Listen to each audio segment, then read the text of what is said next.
Download the ZEE5 app now. 2 वर्षापूर्वी Zee मराठीवर सुरू झालेली एक भयकथा पुन्हा एकदा झी मराठीच्या प्रेक्षकांना पाहायला मिळणार आहे. कोकणाच्या पार्श्वभूमीवर चित्रित झालेली एकामागोमाग एक घडत जाणाऱ्या रहस्यमय घटनांचा माग घेताना कोकणातील सगळ्या प्रथा, अंधश्रद्धा यांचा आधार घेत रचलेली रात्रीस खेळ चाले ही मालिका पुन्हा एकदा सुरू होणार आहे. सध्या या मालिकेचे प्रोमो झी मराठीवर दाखवले जात असून ही मालिका लवकरच सुरू होते. महत्त्वाचं म्हणजे सध्या या पोस्टरवर लहान मुलं दिसत असल्यामुळे या मालिकेच्या कथानकाविषयीचं गूढ वाढत चाललंय. या सर्व पोस्टरवरून या मालिकेच्या आधीच्या भागात घडलेल्या घटनांचा मागोवा या नवीन भागात घेणार येत असल्याचा अंदाज बांधता येतोय. नायिकांच्या वाड्यात घडलेल्या घटनांचं रहस्य कसं उलगडणार हे पाहणं औत्सुक्याचं ठरणार आहे.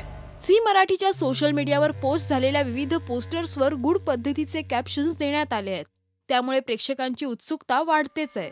मात्र ह्या मालिकेतील अण्णा आणि माईचे तरुणपणातील फोटो पाहायला मिळत आहेत आणि सोबत ह्या पोस्टरला भीतीची पिल्लावर रात्री जन्म घेते असं कॅप्शन देखील देण्यात आलंय.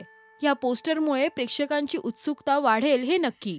रात्रीचं खेळ चाले 2 ह्या मालिकेचे दिग्दर्शन राजू सावंतच करत असून या मालिकेचे लेखन देखील प्रल्हाद कुडतरकरनं केलंय. शिवाय आधी या मालिकेत दिसलेल्या नायिकांच्या वाड्यातच ह्या मालिकेचं चित्रीकरण केलं जाणार आहे. नायिकांच्या घराण्याचं कोणतं रहस्य उलगडणार हे पाहण्यासाठी पाहत राहा रात्रीचं खेळ चाले 2 आजपासून सोमवार ते शनिवार रात्री 10 वाजता फक्त झी मराठीवर. मराठी टेलिव्हिजन इंडस्ट्रीचे अपडेट मिळवण्यासाठी पहा आणि सबस्क्राईब करा Rajshri Marathi ShowBuzz. Download the ZEE5 app now.